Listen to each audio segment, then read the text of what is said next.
నమ్మిన ఆనబోసుకుంటే పుచ్చి బుర్రట్లాడాయన్న సామెత ఆ లీడర్స్కు సరిగ్గా సరిపోతుందా? తెలుగుదేశం పార్టీని ఎక్కడికో తీసుకెళ్దామని వాళ్ళు రెక్కలు కట్టేసుకుని ఎగిరొస్తే రివర్స్లో పార్టీ మాత్రం వాళ్ళని అక్కడే ఉంచిందా? ఎందుకొచ్చావరా దేవుడా అనుకుంటూ ఇప్పుడు వాళ్ళు తలలు కొట్టేసుకుంటున్నారా? ఎవరాళ్ళు?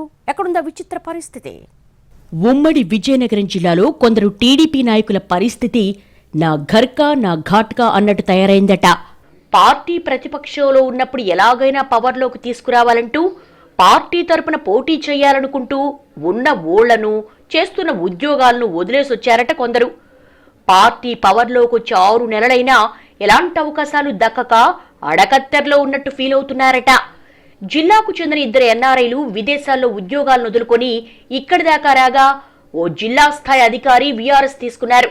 ఇప్పుడు మా పరిస్థితి దారుణంగా ఉందని వాళ్లు వాపోతున్నారట.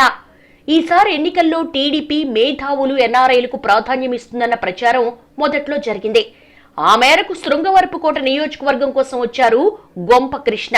స్థానికంగా కార్యక్రమాలు నిర్వహించి జనంలో ఉండడం కోసం కుటుంబంతో సహా అమెరికా నుంచి దిగిపోయారు ఎన్ఆర్ఐ గొంప.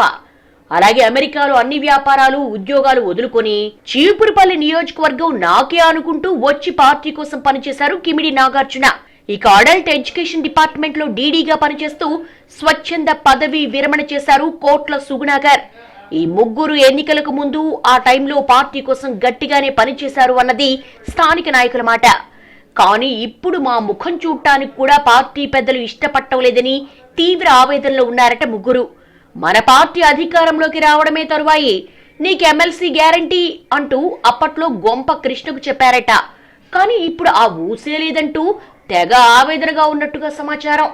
ఇక నాగార్జునకు కూడా సముచిత స్థానం కల్పిస్తామని చెప్పిన అధిష్టానం ఇప్పుడు అసలు మాట్లాడటం లేదన్నది ఆయన అనుచరుల మాట.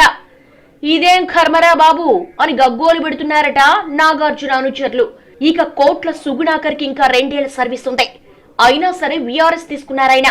వెంటనే టీడీపీ అధినేతను కలిసి తన మనసులో మాట చెప్పారట. ఆయన ఆదేశంతోనే పూర్తి స్థాయిలో పార్టీ గెలుపు కోసం పనిచేశారని, ఇప్పుడు కనీసం పట్టించుకోవటం లేదని ఆవేదన వ్యక్తం చేస్తున్నారట సుగుణాకర్.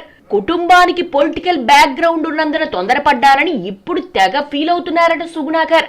పార్టీ అధికారంలోకి రావడం ఆనందంగానే ఉన్నా తమను కనీసం పట్టించుకోకుండా పూచిక పుల్లతో సమానంగా తీసిపారేయడాన్ని జీర్ణించుకోలేకపోతున్నారట ముగ్గురు.